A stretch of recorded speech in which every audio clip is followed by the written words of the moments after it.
شيع منذ قليل طبعا تم تشييع جنازة حازم الحديدي. رمضان صبحي وميدو ويشيعون جنازة الحديدي. شيع عدد من نجوم كرة القدم اليوم جنازة حازم الحديدي وكيل اللاعبين من مسجد الشرطة بالشيخ زايد.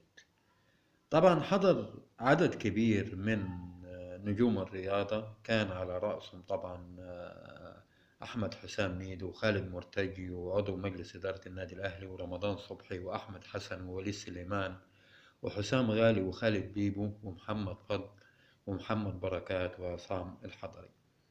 طبعا الكثير يا جماعة حضر الجنازة، ولكن للأسف الجنازة لم تبث أو تذاع أو حد عامة سجلها لعدة من الأسباب، ربما يكون رغبة الأهل في ذلك أو رغبة طبعا خالد الحديدي في هذا الأمر.